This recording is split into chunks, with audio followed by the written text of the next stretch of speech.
listening to the Hazard Ground Podcast, with service members from across the military sharing their stories of combat and survival. And now, here's your host, Mark Zeno. Welcome into the Hazard Ground Podcast. As always, we appreciate you joining us each and every week. Very excited for this week's guest. Unreal story coming up. Before we get to it, though, remind you guys about our promotion with Amazon. Go to our website, hazardground.com. Click on that Amazon banner right in the middle of the homepage. Do all your normal Amazon shopping. And guess what? Whatever you spend, we get a percentage of, and we take that money and we donate it right back to some of the great charities you've heard here on the Hazard Ground. So you can help out veterans everywhere just by doing your normal Amazon shopping. Once again, go to hazardground.com, click on that Amazon banner right in the middle of the homepage. Help out vets everywhere, all across the country, just in the comfort of your own home and your own personal computer or mobile phone. Remind you guys about all the social media sites that we're on, Facebook, Instagram, and Twitter. Follow us there and keep getting the word out, man. Tell your friend to follow us as well, because a lot of great information we're putting out each and every week about the shows and the upcoming things that we have going on is on there. Plus, it's a great way to interact with us and let us know what you like, what you don't like. You can also help us get more guests if people you know have a story. Also a great way to let us know what is going on. Finally, I mentioned about what you like and what you don't like. Get on iTunes, leave us a rating and review. Give us a 5-star rating because we know you love the show, but also let us know what you think. Doesn't have to be a long rating, something really short and sweet to the point. That'll let us know what you guys think going forward. And now on to this week's episode with an amazing story on the Hazard Ground. I am so excited for this week's guest simply because I have found somebody in the Army who has a striking similarity to something that I have done, that I have been noted for throughout my entire career. And believe it or not, it's nothing that is military related. As many of you know, I used to be a Baltimore Ravens cheerleader in the NFL. Well, this is going to be our first guest on the Hazard Ground who actually joins me in the ranks of NFL cheerleader. She used to be one for the Philadelphia Eagles. She then went on to get commissioned and enter the Army and joined the Special Operations Units full of Green Berets and Navy SEALs and went and deployed to Afghanistan. She is retired Army Captain Rachel Washburn joining us on the Hazard Ground Podcast. Rachel, welcome. Thank you for being here. Thanks for having me. I'm delighted to get to share a little bit about my experience. I'm delighted to hear it. I honestly, literally, I'm giddy over this whole thing because, you and I were talking before we started recording, and being an NFL cheerleader and being in the Army aren't two things that anybody ever would put together. So it's great that I have somebody else here. I knew your former director, and it's fantastic that I have another cheerleader in my ranks or by my side in this whole thing. But we usually start out at the beginning by asking people about how they got into the military, but I'm more curious, and I think the listeners are too, about the cheerleading experience, because that's, not something that everybody gets to say they do in general. Yeah, so my background, I wasn't a cheerleader in high school. Everyone kind of just assumes that that's the route you take for NFL cheerleading. But my experience was as a gymnast and then picked up dancing in high school and college. And at my time at Drexel, I was looking to kind of take my dancing to the next level. And I was always a football fan and, met a girlfriend who was a 76ers dancer for the NBA.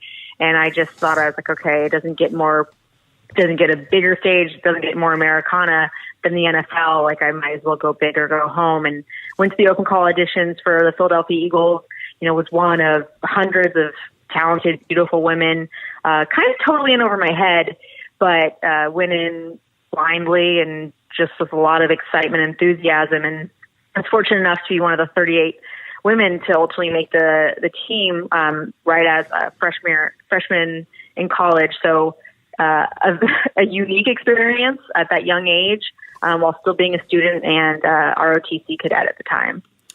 Now, when you went into your tryouts, did you tell them that you were an ROTC cadet, or was that something you kind of just kept to yourself? No, I told them. I wanted to be transparent in the kind of candidate and that I was, and also an understanding of kind of what I was getting myself into as far as being busy academically or being busy with my other commitments.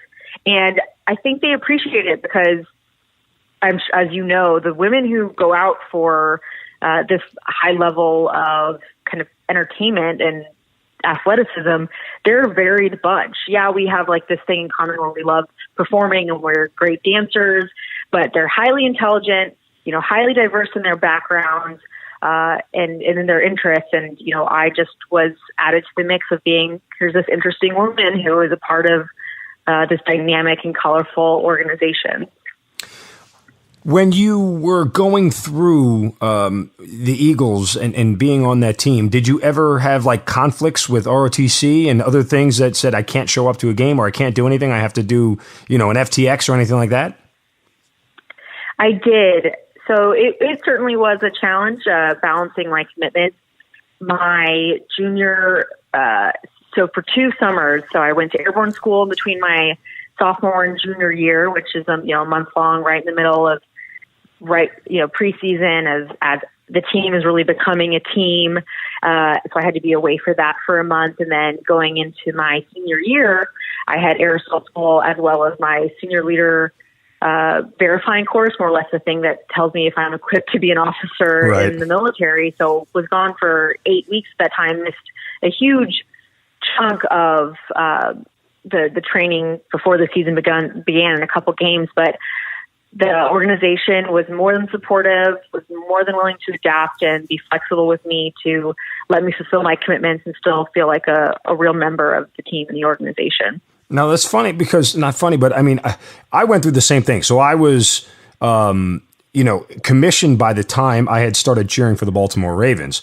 And I think the one main difference is my first years on the Ravens were prior to 9/11. So when I had military conflicts, they told me, the Ravens did at the time, they were like, well, this is a job, you have to treat it like that. And we need you to be here. And we're not going to allow you to miss certain times for military obligations.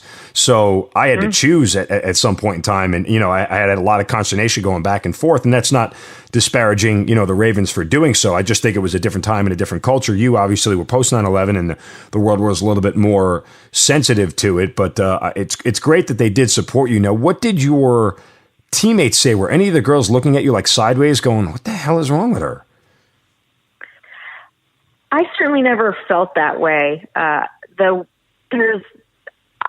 know what your experience was, but I only had an incredibly positive experience with working with these women.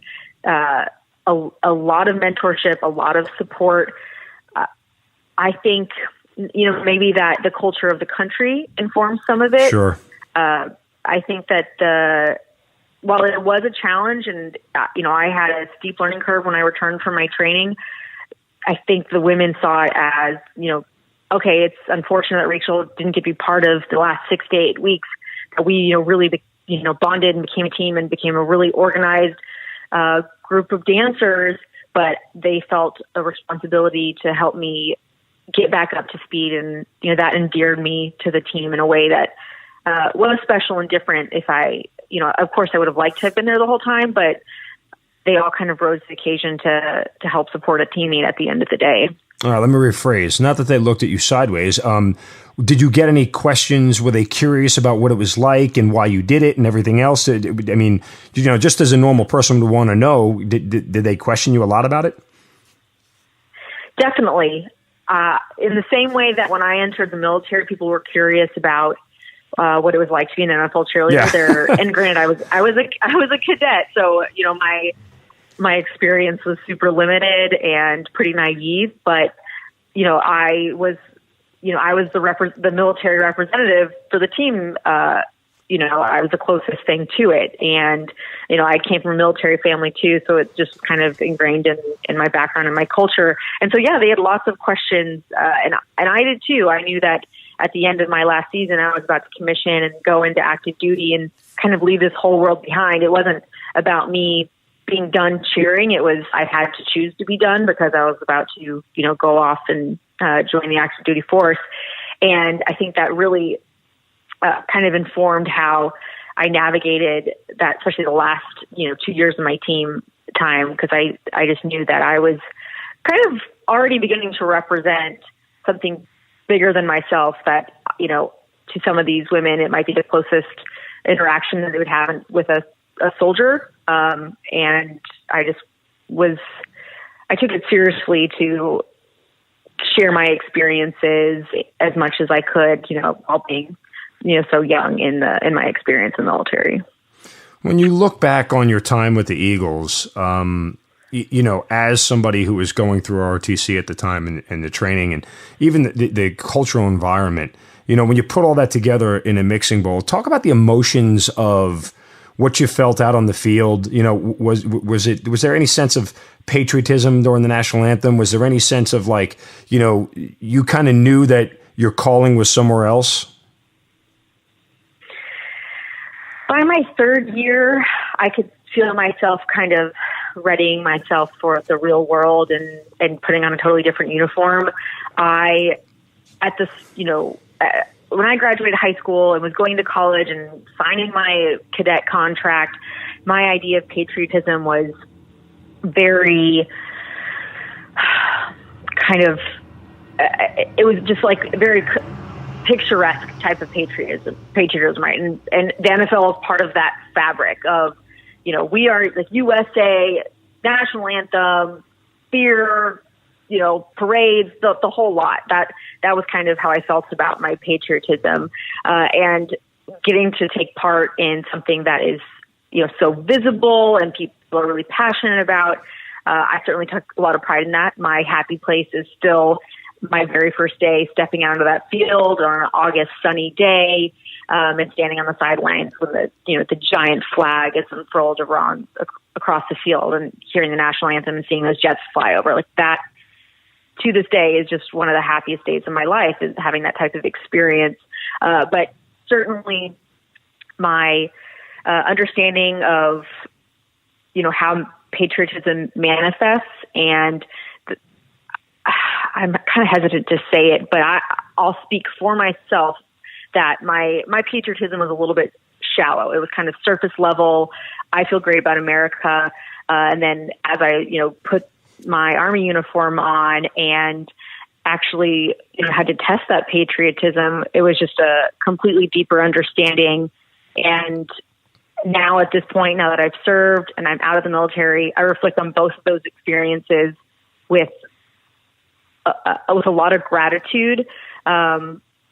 But they certainly, my appreciation for patriotism and all things Americana were different, at every stage of those experiences.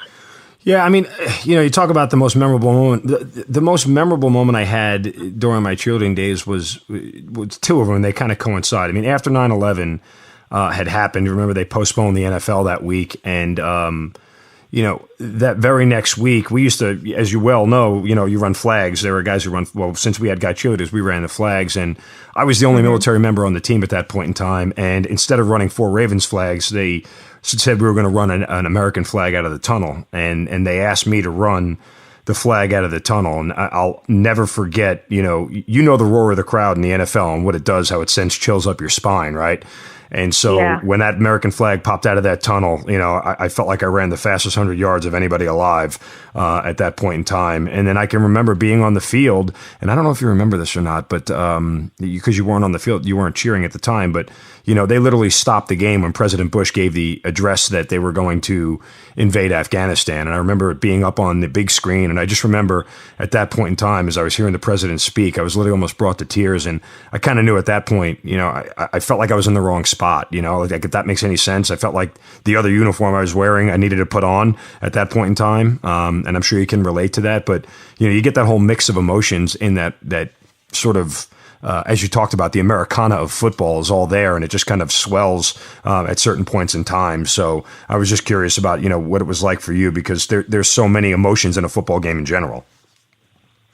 Yeah, no, I can only imagine how powerful that experience must have been for you, being just so close to an event like that just completely changed the trajectory of the nation and put everything into perspective, right? Like, we're so lucky to put so much stock in football that it is, this national sport of ours that gets people so excited. But, that's a luxury, and it's a luxury that gets really put into perspective when a crisis, like 9/11 exists and puts everything kind of relative. Let's back up a little bit, because you did do ROTC. Now, you had decided ROTC post 9/11, correct? Correct. Okay, yeah. so give me the background, because, I mean, were your parents okay with that? Were they scared? I mean, where's the military relation that you decided to do this? Yeah. My father was more than excited for me to go ROTC. I was committed to going to school in Philadelphia. I went to a conference out in Valley Forge and spent a couple days in the city and just fell in love with it. I'm a huge history buff, especially anything, early American history. I just love it. And that all began in Philly. So it was only natural for me to want to kind of go get my education there. So got into Drexel and didn't really look back. It's a very expensive private school. And so at the time that I got my acceptance letter, that was the first words out of my dad's mouth. Like, well, how are you going to pay for it? And so I was in the same club, by the way. I was in the exact same club at Loyola. Yeah. Very expensive private school, and my parents both said ROTC. Yeah. And it wasn't even on my radar, even though my dad had served, for 23 plus years.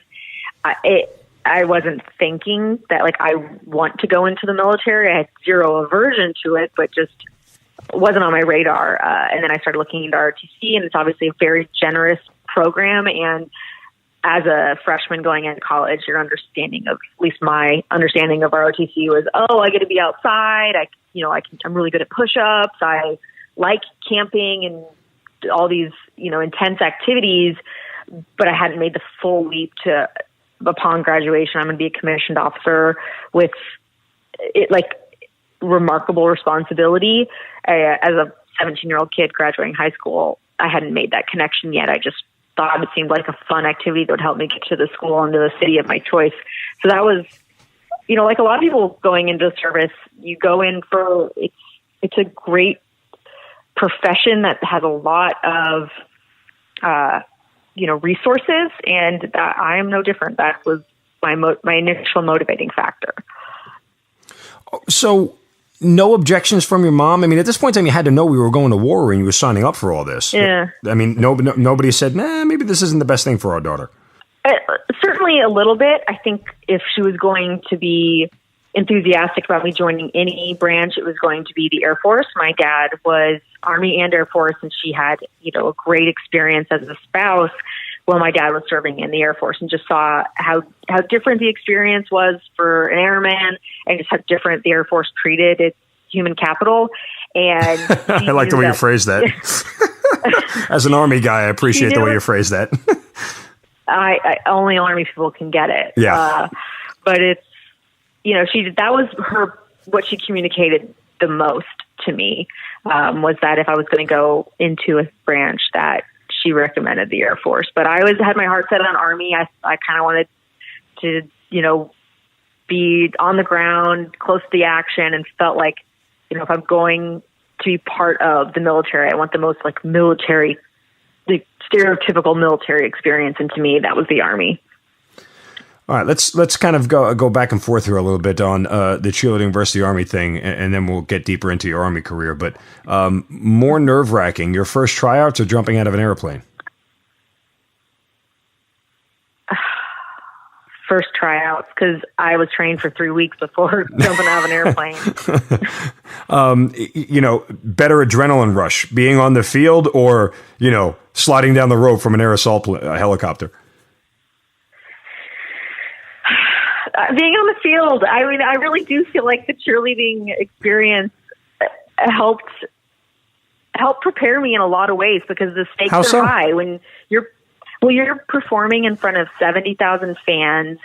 The expectations from our leadership, our director, our choreographer were very high, and we were a team, and so people depended on you to hold up your end of the bargain when it came to being a part of that team. And I think that's pretty similar in the military. The stakes are obviously not as high, but it demanded excellence in a way that, I don't think a lot of 18, 19-year-old college students had, experienced.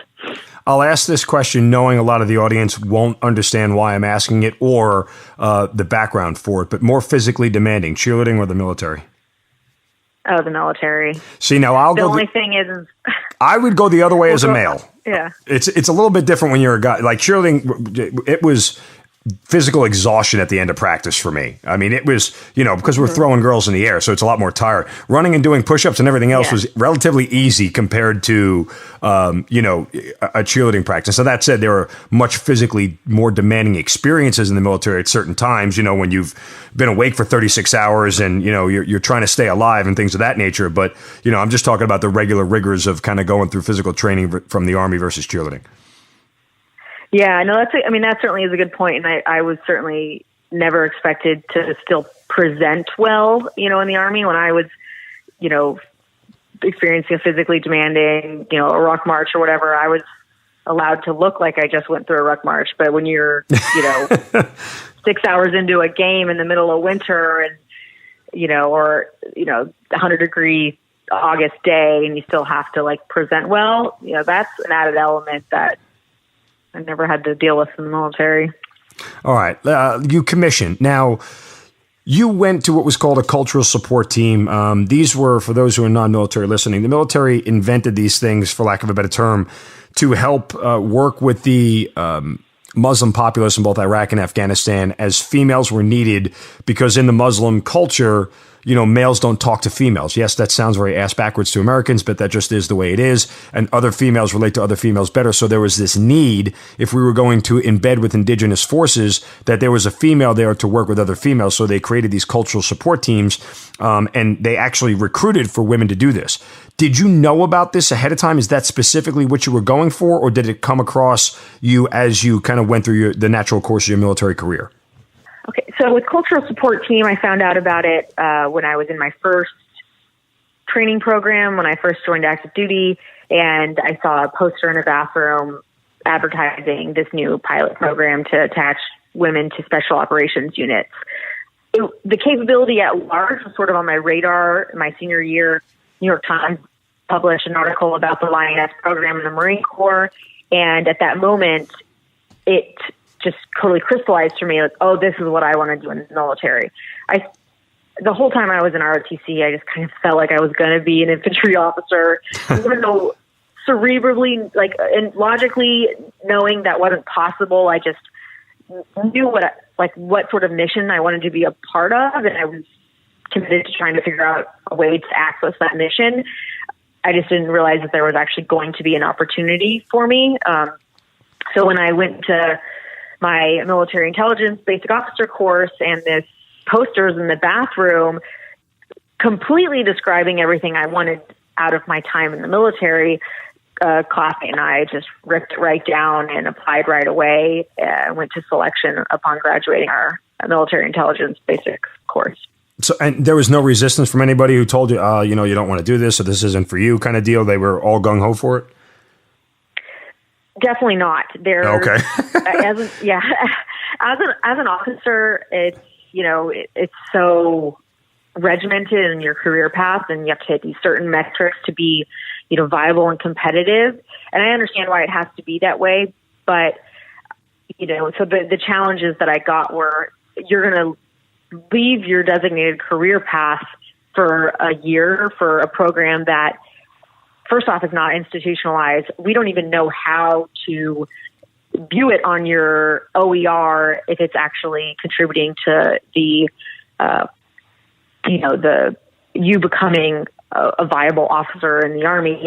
It was all so unknown. So people viewed it as essentially hurting my career, when all I could see was, how could this not help me, give me just invaluable experience, not only as a leader and a soldier, but as an intel officer, to first off have a combat deployment right away, and then to work with special operations forces that have every asset available. That exposure to me, I thought, was second to none. Well, it's interesting because give me the year on this when you started doing this. So it was 2011. Okay. Yeah. Well, and the only reason I bring that up is because, I was with the SF from 05 to 06, and, the impression of that community from the regular Army, and yes, they're all Army for those who are non-military listening, but, the special operations community is just a tad different, and I'm underscoring that on purpose. But, and there is sort of a look from the regular Army about the special ops community that going there is only for certain people, and you don't go there because, as you said, there's a traditional path that you need to follow to check all these blocks to make sure you are viable. And until special ops became more normalized, as just through the course of the media and everything else and all the stories that we've heard, so on and so forth, there were a lot of people who really stood in your way of finding that sort of community. And I think to a certain extent, special ops wanted to not be found. They wanted the people who were willing to seek it out as much as they could to get people. But, and I can attest to it personally. I mean, if I had somebody like you during my first deployment,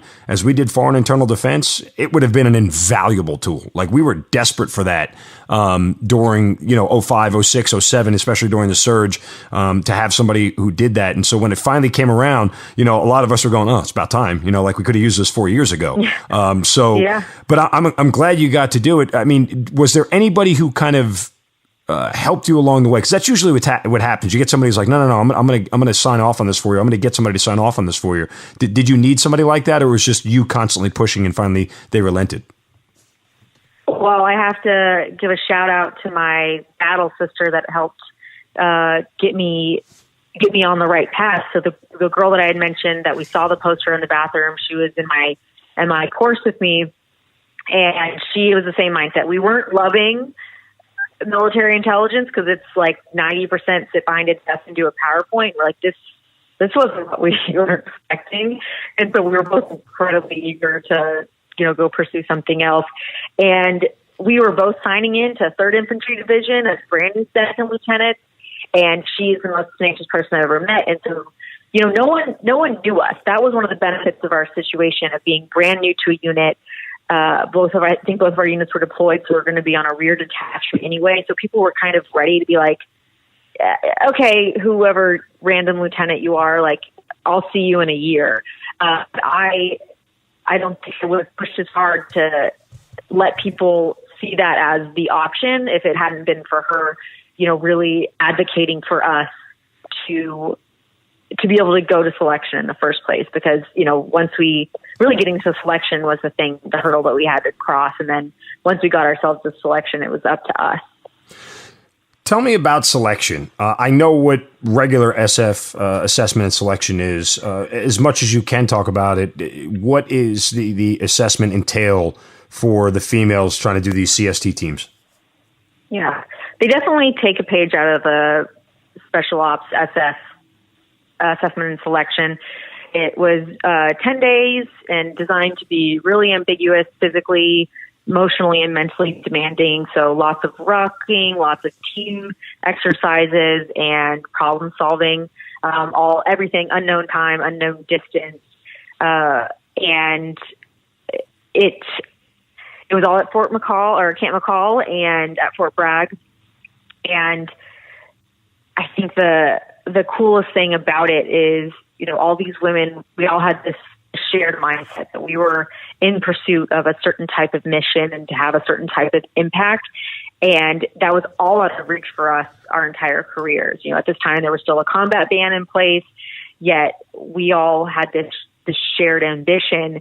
And to come to Camp McCall and take part in an assessment and selection that, was designed to mimic and replicate, and select people with a certain type of attribute that the SF community recruits for. And that, it was just being so close to something we had all kind of dreamed about. And so there was just so much excitement going into that selection, which I can only imagine, is an experience shared at SF assessment and selection. But I think was probably amplified because it was also new and fresh. And so I think we had an extra element of endurance and adaptability going into that selection because we knew this was potentially our only opportunity to do anything like this.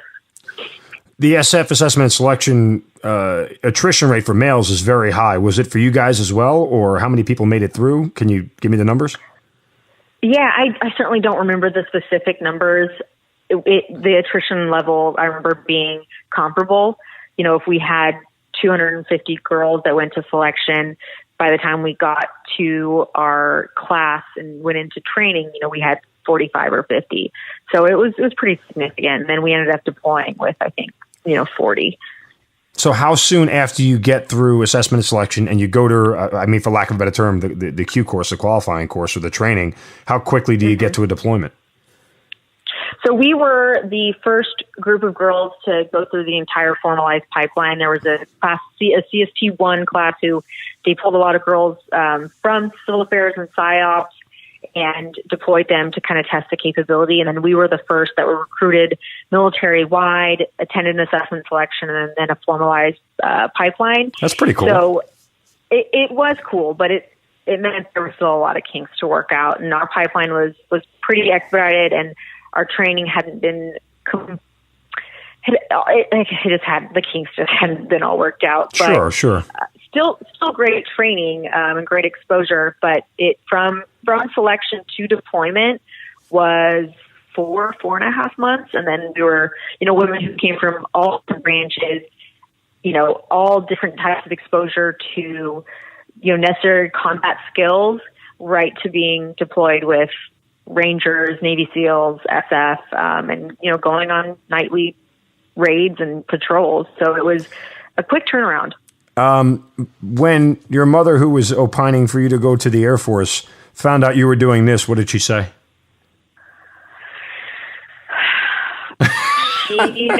Long pause there. And sigh. I honestly remember her being happy for me and excited for me, but I was 22 and I was thrilled, and so I don't think I totally understood how hard it must have been for her. Mm-hmm. And I'm very fortunate that she let me go on my first deployment with nothing but just excitement. But I know it was hard, and I just think she said lots of prayers, but she knew I was living out a dream, so she supported me. All right, so your first deployment's in Afghanistan, correct? Mm-hmm. All right. Yep. Give me the environment. Tell me about, I don't know if you've ever traveled out the United States before, but you end up in Afghanistan, what this is like. Was there ever a moment of going, what the hell did I get myself into? What was the exact mission that you had? If you can talk about it, kind of just give me some of the background. Well, at the end of our training, we were split up into two groups. Half the girls went to do direct action supporting Ranger Regiment, and the other half supported village stability operations supporting Special Forces. So I conducted this village stability operations mission and was attached to a Navy SEAL SOTF and spent most of my time with a team of Green Berets.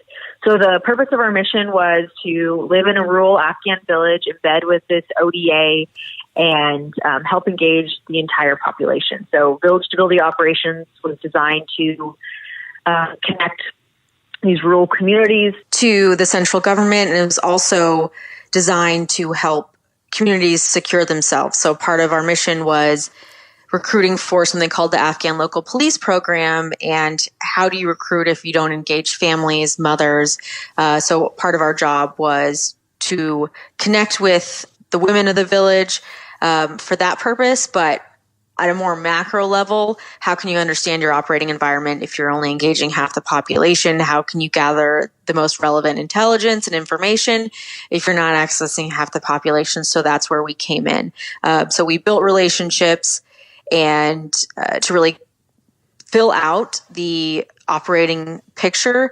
And then at a more tactical level, if there were ever like a night raid that would needed to happen or any sort of like village clearing operation, we would help, ensure that those operations were the most secure they could be, because we would search the women when in the past, that just was not conducted. And you may or may not have a completely secure operation. Did you ever feel like, was there a moment like, not that you weren't trained or in over your head per se, but, it's like one of those things where it's like, I can remember when I was fortunate enough to be attached to the SF, there was a lot of times they asked me, hey, do you want to come on this raid? Do you want to do this? Do you want to do that? And I'd be like, yeah, okay, cool. If you want me to go, I'll go. And then there were times I'm sitting there going, yeah, I'm really not qualified for this. Like, I'm glad that they think that I am, but I kind of, this wasn't what I specialized in doing. Was there that kind of moment where you're like, wow, look what I'm doing here?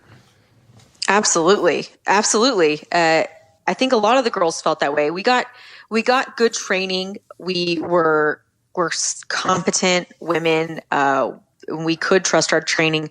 And I was a brand new second lieutenant. This was my first job in the Army. So everything kind of, I felt like I was in over my head. Right. But I had the best teammate. I was paired with a E6. This was her third deployment. She was a mechanic in the Army, did 2 tours to Iraq, one of them part of the invasion. So she was a great leader and a great mentor. And so she took good care of me and really helped us integrate with the team successfully, because that was our first, those were the first hearts and minds we had to win, was the team, the SF team that we were supporting. We had to go in, show our capabilities, make them want to leverage us as an enabling force, because otherwise we would have no mission to conduct. If they didn't think that we were competent as soldiers, that we didn't have a capability that was relevant to their mission, we would not be utilized, and then we would have failed. So she was essential to helping me, lead our team, in that initial introduction to the team, to show that we were competent soldiers first and that we were going to be an asset to this small team environment.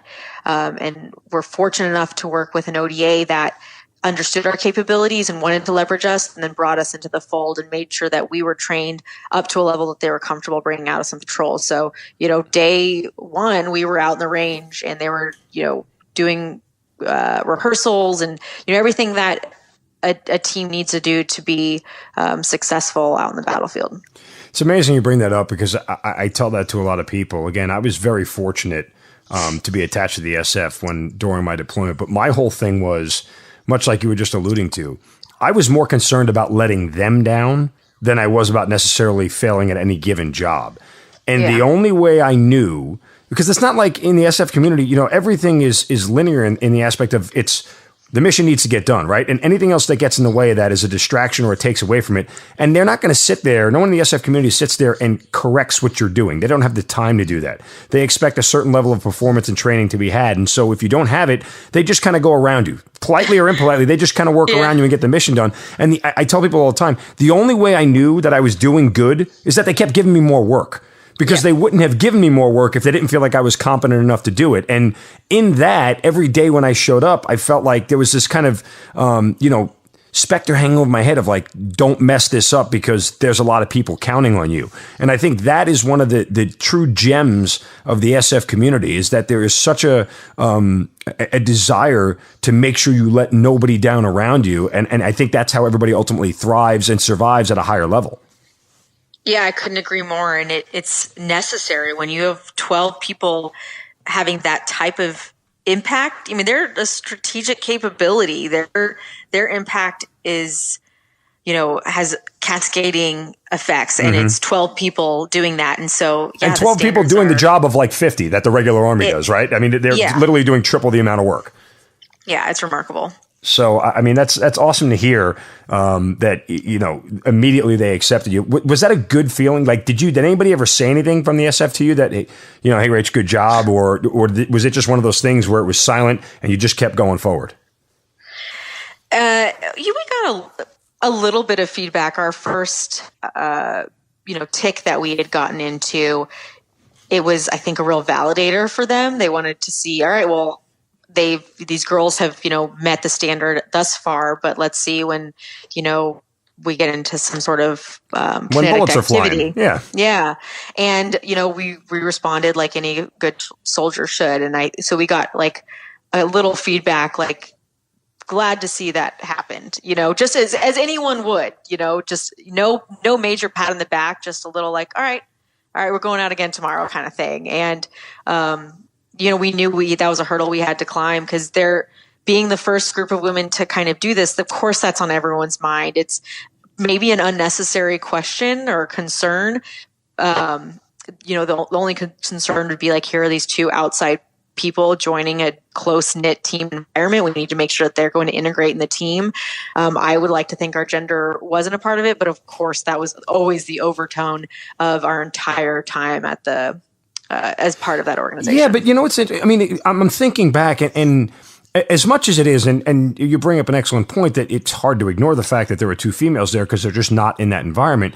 But in the same respect, having gone through what you exactly did, I don't think they even cared to a certain extent. Like if you did the job, it was just like, good, okay, got it, noted. It never really mattered what your gender was in that environment because results are what matter. And to that end, as much as I don't want to speak for you, but I feel like from what you're telling me that it was important to be the first females there to really prove yourself as a female. But I think more of it is just to prove yourself that you belong in this environment, gender regardless, correct? Absolutely. And combat's the great equalizer, right? Sure. Absolutely. I think that day one, when they found out they were getting, 2 women, 2 CSTs, that the fact that we were women was what concerned them. But once they realized that that it's more, the thing that they should be concerned with is our capability. Luckily we had a team that is what they put their premium on. And that became pretty evident pretty quickly. When you talk about that tick that you were referencing a moment ago, your first combat experience, what was that like for you and what stands out about it? Well, what stood out about it to me was that I reacted how I would hope to react, that I had, better, good training, and that my teammate and I reacted in a tactically sound way that was complementary to the entire team's movement. And there wasn't, I think everyone before, they deploy and go into combat for the first time, there's that question of, all right, well, how am I going to react?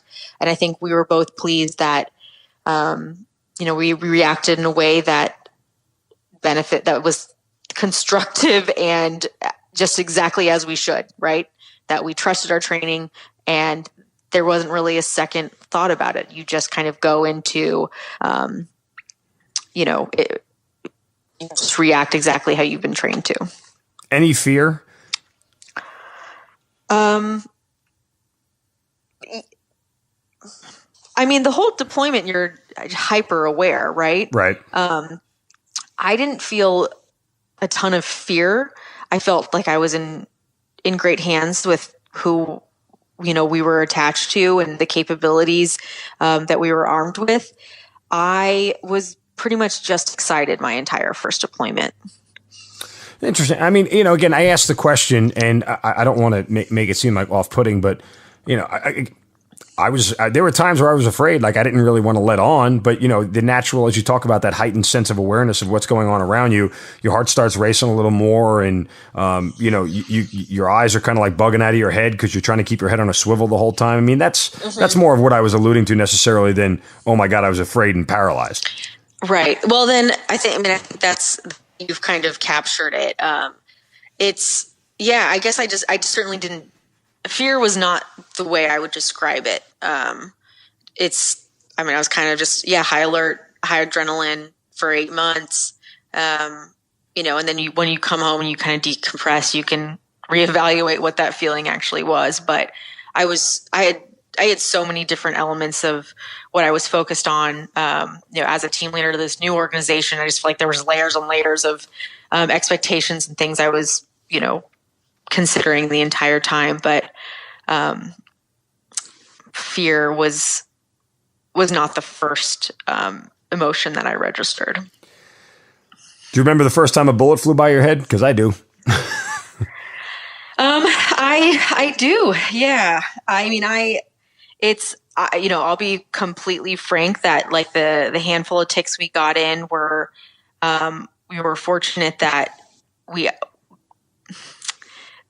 they can be way worse, and we didn't lose any, we lost partner force guys, but, never lost.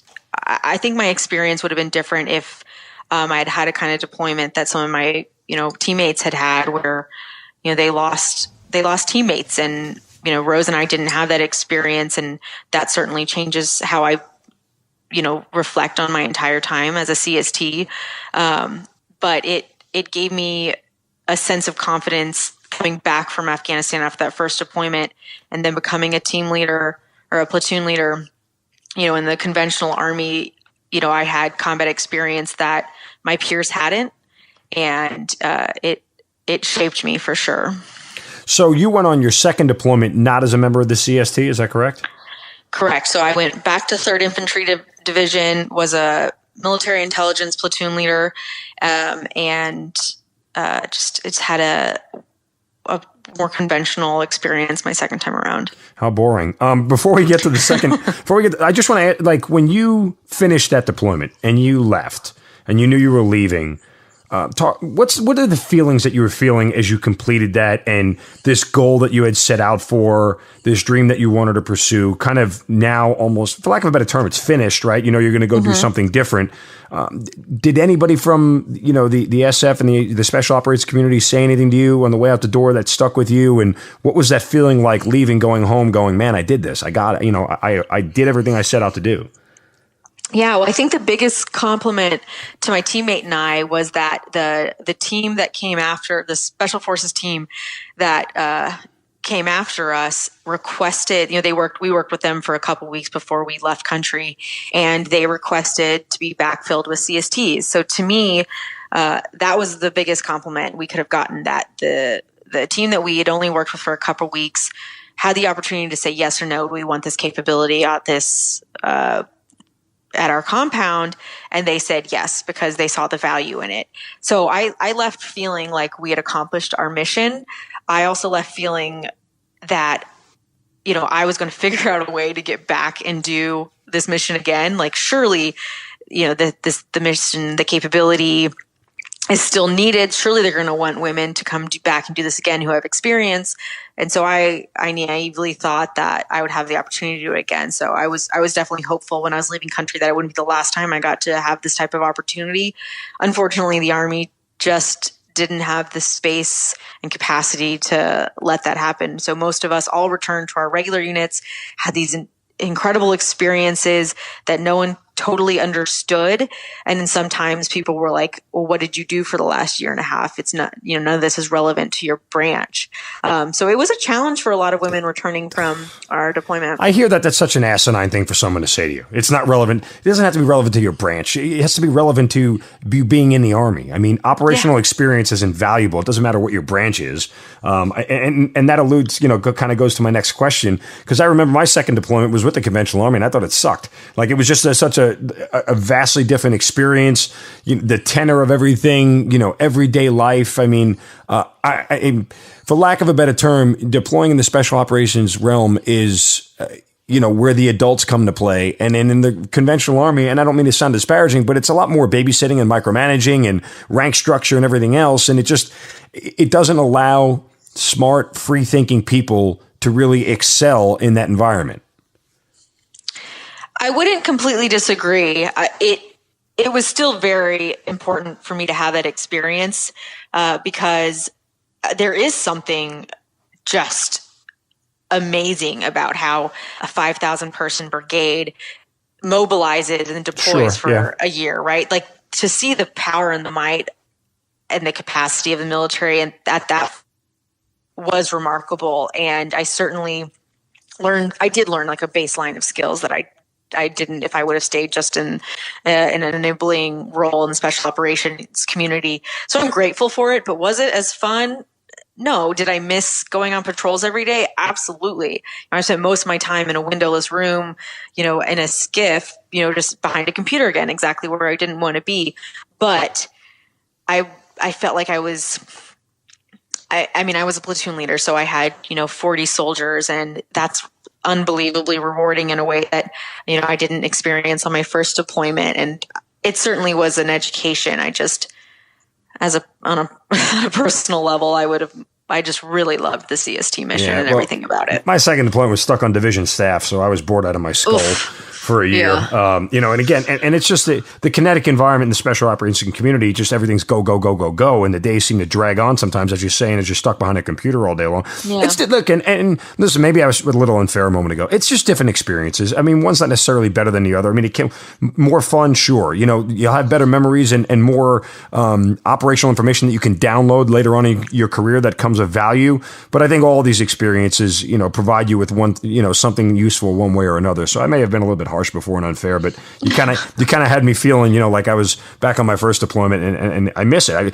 To this day, again, I'm nearly about to do 20 years in the military. To this day, those 15 months I spent in the special operations community were the best 15 months of my career. It's not even close. There's nothing even close that matches it. And it doesn't matter what rank I am or anything else. I'll always look back on that time as a captain and go, that was the best thing I ever did in my entire career.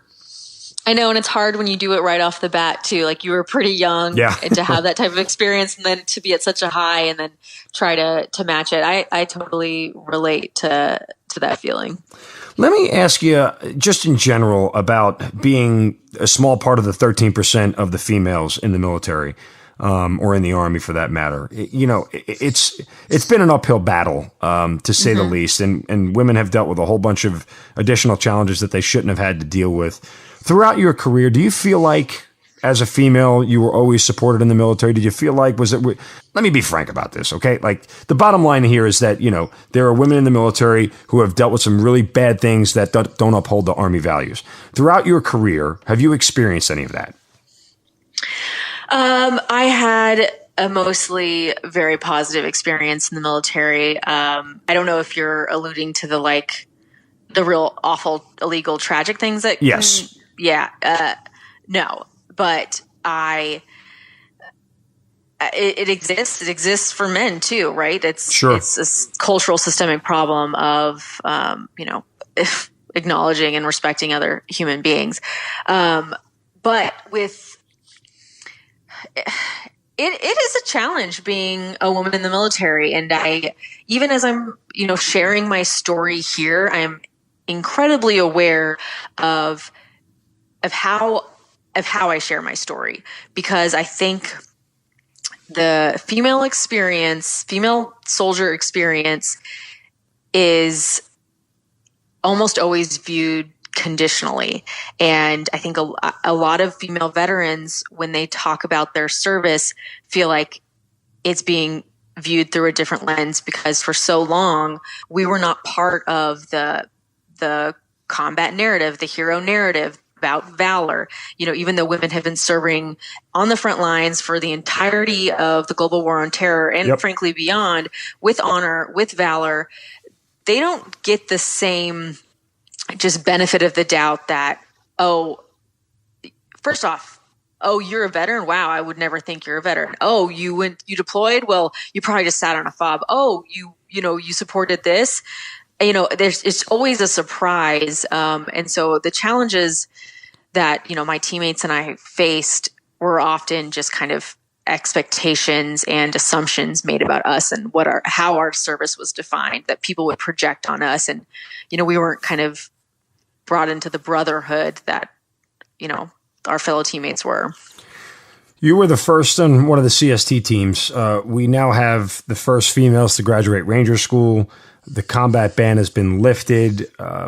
Your feelings, emotions on these things, is it long overdue? Are you happy about it? Thrilled. I mean, when I saw those two girls the two women that graduated Ranger School, there's a contingent of us CSTs that were very, very close. It's basically a family because there's so few of us. We were following their progress the entire way through. And there's a few CSTs now who have graduated and have their Ranger tab. I think it's great. I'm glad that the combat ban is lifted. I'm so surprised that we're still even talking about it, because one of the things and one of the hopes that I had when the combat ban would be lifted was, this is the military. That's the beauty of a mission-driven organization. Leadership tells you this is the way it's going to be done. This is your mission. Go execute. And there's no questions. And that's like the beauty and the magic of the military, is we can execute anything.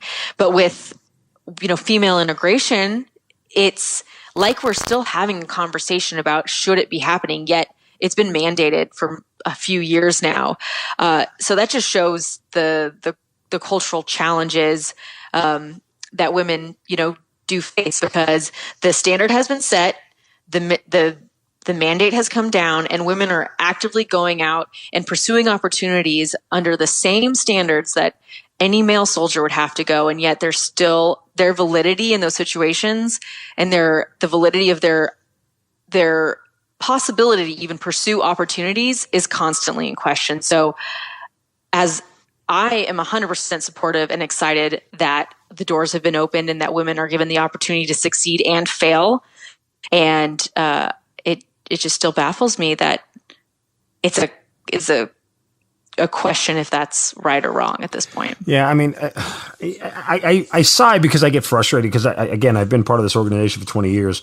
And the idea that we're anything but a meritocracy is ludicrous at this point. I mean, I don't care if a woman can pass Ranger School under the same standards as a man. What is the big difference? Like literally, what is the and a lot of that comes literally from the special ops community. Like it didn't matter what your MOS was. It didn't matter where you came from. I mean, I was a friggin' log guy, sitting in the back of a Humvee manning a 240 on a raid. Like I had no business being there, but they put me there and I excelled. And as far as they knew, it didn't matter. And so in the military, where it's supposed to be that, it's just so frustrating that we're still at a point where someone's going to give the side eye to a female for being in a room with all males. And it's like, guys, I mean, literally, are we still hung up on this sort of archaic draconian thinking? It can only be frustrating for you. Yeah. Yeah, I would think you'd want the most talented people in the room, regardless of gender, and that's just all we should be concerned about. Do we have the right people in the room? And there's a set of standards that have helped define that, and that's how we've been measured for however long that these organizations have existed. And I'm not sure why it's a complicated issue now. You've had a different experience than the regular Army, and I remember I got a chance. I think it was Women's History Month, and I got a chance to moderate a panel of all female soldiers, and it was in front of a regular audience of all soldiers and everything. And I remember the point being brought up, and I don't know if you experienced in the regular Army, because I know this isn't the experience in the special ops community, but more of the barriers towards females progressing through the ranks as fast as males come from other females than necessarily males that stand in their way. I remember that being brought up, and simply, I think other females push back harder on other females. Oh, she's not ready. She hasn't done what I've done, kind of deal. When there's not necessarily that encouragement. Did you ever experience that or see that in any size, way, shape, or form? It certainly wasn't my experience. I had an overwhelmingly positive experience with female soldiers and officers that I worked with and for. So I can't attest to that. Okay. I mean, it was something that was brought up during the panel, and I always remembered hearing it, and it stuck with me just because, there seems to be, and I think this is true of both genders. When you get to a certain spot, you don't want other people to get to that spot without the same sort of challenges you had to get there. And so there's a desire to push people down and say, you can't get to where I've gotten this quickly because, you have to do it the way I did it. And there's natural pushback. When you look at the experience nowadays, the military clearly is different, but is it better for females now than it was years ago? I can only imagine that it is. When I hear stories about, the first women who went to West Point and just the vitriol that was projected at them, I can't imagine. I absolutely think that we're on a path that things have gotten better. I had an overwhelmingly positive experience as a woman in the military, even with the challenges that I had. I absolutely had a positive experience, and just even talking to my teammate who I deployed with as a CST, who had been in a decade, before me, her stories her entire experience was so different than mine, coming in after 2010. And I can only imagine that people coming in a decade after I did, have it, the path has been laid. Some of the glass ceiling has been broken, and some people have gotten cut in the process, but that's just the path to progress. Do we need more females in the military? I mean, again, 13% is the number. Do you feel like it needs to be closer to 50-50, or is this just something that, will continue to be where it is because it's not a career path that a lot of females desire? I certainly think that the organization can only benefit by having a more diverse makeup. So I absolutely think more women, that the organization would better benefit from having more women in it. So hypothetically speaking, a 17-year-old girl comes to you and says, I'm thinking about signing up for the military. What do you tell her? Oh, I would only advocate for it. I mean, I would want to make sure that if I gave her any sort of advice, that it would be catered to what she's trying to achieve. What do you want out of the military? But it just builds so much character. Like, who can benefit from that? Your journey has been so unique. when you look back on, what is it now, the last 10 years, well, more than that now since you were Eagles cheerleader, but when you look back on the whole thing, what stands out, obviously you don't wish you've done anything different, I assume, but, it's not a story that a lot of people can tell. Yeah, you talked a little bit about, some of your experiences going overseas, but when I think about my time with the Eagles, the thing that, really connects these two worlds for me was going on a USO tour, Goodwill Military Tour, to Iraq in 2008. And, I was halfway through my time as a cadet, just kind of starting to understand what I was really getting myself into. And then to go and spend 2 weeks in Iraq at, the tail end of the surge was so eye-opening. And really put into perspective, like, okay, Rachel, this is about to be real. The next time you're going to be in Iraq or Afghanistan, like, you're going to be charged with leading soldiers. So it's time to kind of wake up to the opportunity that you actually have. And by far the most rewarding thing I did as an Eagles cheerleader, and it is kind of remarkable that something that people see as so separate, totally different experiences that have no connectivity, was the one thing that completely solidified my journey into the military and the kind of leader that I wanted to be. Ultimately, why'd you decide to end your military career? I wanted to pursue things that I could not do in the military. One of the things that we kind of touched on it here, that there's this prescribed vision of what your career path should look like in the military. I just wanted to feel like I had a little bit more agency over what I was going to do with my career. And I wasn't feeling like I was going to be able to do that in the military. So I decided after 6 years to move on. No, listen, you hesitated. I feel like you almost not feel like you made the wrong decision, but like it's one of those things where you feel like people might look at your side or question why you would do it. There's nothing wrong with that. I mean, you did your part, you did your service, fulfilled your obligation, and you move on. I think, that's okay. I'm just, am I overthinking the hesitation? No, I've been out for coming up on this summer will be 3 years, and I am blown away by how I still very much feel like I'm transitioning out. When I decided to leave the military, I was like, okay, like the first year will be kind of a challenge, and then I'm just going to hit the ground running. But, the military gets in, it gets in your blood, and it's who you are and your identity. And, even though I'm very comfortable with my choice and I've had a really wonderful experience outside the military, and I'm so fortunate. I mean, I still I wake up in the morning, I'm like, PT would be actually kind of fun today. Like the other day, I wish I was doing a PT test, which I hated PT tests in the military. Like who likes the night before a PT test, right? You're stressed out. Stomach is in knots the whole time. Yeah. But I was feeling very nostalgic of it. So I feel like I made the right choice, but it's your family and you leave it, and it's always a little sad. That APFT is about to change in 2020. You know that, right? I've heard, yeah. Yeah, it's going to get dramatically different for a lot of people, including the old guys like me. So what are you doing now that you're out of the military? So I left the military in the summer of 2016, did a little bit of nonprofit work.